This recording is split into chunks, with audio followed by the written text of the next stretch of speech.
2025 jubilee വർഷം ഈ December 24 വൈകിട്ട് ഉദ്ഘാടനം ചെയ്യും. സെൻറ്റ് പീറ്റേഴ്സ് ബസിലിക്കയുടെ പ്രധാനപ്പെട്ട വാതിൽ തുറന്നാണ് ഫ്രാൻസിസ് പാപ്പ അത് ഉദ്ഘാടനം ചെയ്യുന്നത്. ഡിസംബർ 26 വിശുദ്ധ സ്റ്റീഫൻ്റെ തിരുനാൾ ദിനം ജൂബിലി വർഷത്തിലെ രണ്ടാമത്തെ വാതിൽ തുറക്കും. അതൊരു ബസിലിക്കയുടെ പള്ളിയുടെ വാതിലല്ല, അതൊരു ജയിലിൻ്റെ വാതിലാണ്. റോമിലെ റെബീബിയ എന്ന് പറഞ്ഞ ജയിലിൻ്റെ വാതിലാണ് രണ്ടാമത്തെ വാതിലായി തുറക്കപ്പെടുന്നത്. കത്തോലിക്ക സഭയുടെ ചരിത്രത്തിൽ ആദ്യമായിട്ട് ക്രിസ്തുവിൻ്റെ ജൂബിലി ഒരു ജയിലിൻ്റെ വാതിൽ തുറന്ന് ആഘോഷിക്കുകയാണ്. 2015 കരുണയുടെ വർഷം ആഘോഷിച്ചപ്പോൾ ഫ്രാൻസിസ് പാപ്പ തന്നെ ജയിലൊരു വാതിൽ തുറന്നായിരുന്നു.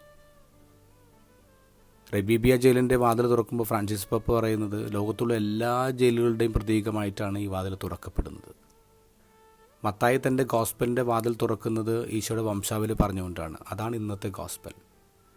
മത്തായി ഒരു ടാക്സ് കളക്ടറായിരുന്നല്ലോ, അതുകൊണ്ട് കൃത്യമായ കണക്കുകൂട്ടലുകളുണ്ട്.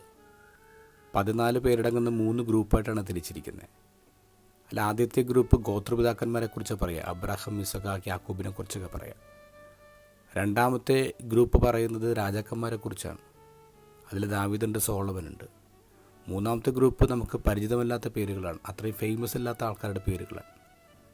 ഈ വംശാവലിയിൽ 4 സ്ത്രീകളുടെ പേര് പറയുന്നതിൽ 4 സ്ത്രീകളും ഇസ്രായേൽക്കാരല്ല. അതിൽ 3 പേർക്ക് ഡാർക്ക് ഷെയ്ഡ് ഉണ്ട്. അതിലൊരാൾ അഡൽട്ടറിയിലൂടെ വന്ന കുഞ്ഞാണ്. അപ്പോൾ മത്തായി ഈ സുവിശേഷം എഴുതുമ്പോൾ ഇവരൊന്നും വിട്ടുകളയാത്തത് എന്തു പറയാനാണ്? ഈശോ ഈ ഭൂമിയിലേക്ക് വന്നത് പാപികളിലൂടെയാണെന്ന് പറയാനല്ലേ? ഈശോ ഈ ഭൂമിയിൽ നിന്നത് പാപികൾക്ക് വേണ്ടി എന്ന് പറയാനല്ലേ? അതേ സുവിശേഷം തന്നെ ഇന്ന് നമ്മുടെ പള്ളികളിൽ വായിക്കുമ്പോൾ സഭ എന്താ പറയുന്നത്? ഈശോ പാപികളിലൂടെ വന്നു എന്നുള്ളതല്ലേ?